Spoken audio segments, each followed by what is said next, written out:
আমার ছেলে বিদেশ থেকে অনেক কিছু পাঠিয়েছে, সব কিছু দেখাবো আপনাদেরকে। কার ভাগ্যে জুটে ভেবে ছেলের কাছ থেকে গিফট পাওয়া, তো আমি অনেক কিছু পেয়েছি, তার জন্য আমি অনেক হ্যাপি। তাই আমি খুশির ব্যাপারটা সবার কাছে শেয়ার করতেছি।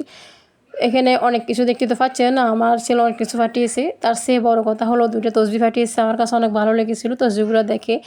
আমি তসবি পেয়ে অনেক খুশি হয়েছি। ছেলে মেয়েদের কাছ থেকে কিছু গিফট পেলে অনেক খুশি লাগে, আর ছেলে মেয়েরাও মায়ের কাছ থেকে গিফট পেলে অনেক খুশি লাগে। তো এটা তো সবাই জানেন। তো আমার ছেলে আজকে অনেক কিছু পাঠিয়েছে, আমি অনেক খুশি হয়েছি। সব কিছু আমি দেখিয়েছি, অনেক কিছু দিয়েছে আলহামদুলিল্লাহ। আমার ছেলেটা কোথা থেকে তাও বলবো, সে থাকে আরব আমিরাতে, আবুধাবিতে।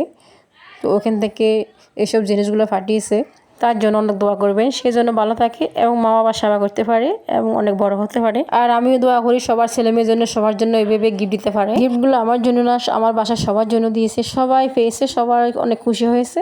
এখানে কিছু খেজুরও দিয়েছিল, খেজুরগুলা ওদের বাগানে। তো তারপর বড় কথা হচ্ছে তাহিনের জুতাগুলো অনেক সুন্দর লেগেছে আমার কাছে, অনেক একটা কিউট জুতা।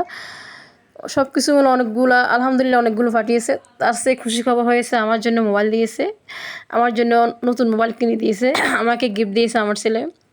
তো আমার কাছে অনেক ভালো লেগেছে, মোবাইলটা পেয়ে আমি অনেক খুশি হয়েছি। ছেলে মেয়েদের কাছ থেকে গিফট হওয়া কার ভাগ্য জুটে, আমার কিন্তু ভাগ্য অনেক বেশি ভালো, তাই আমি পেয়েছি। আল্লাহ আমাকে সব কিছু দিয়ে খুশি রেখেছেন, সব কিছু দিয়েছেন, আমি সবচেয়ে ভালো রেখেছেন, অনেক ভালো আছি আলহামদুলিল্লাহ।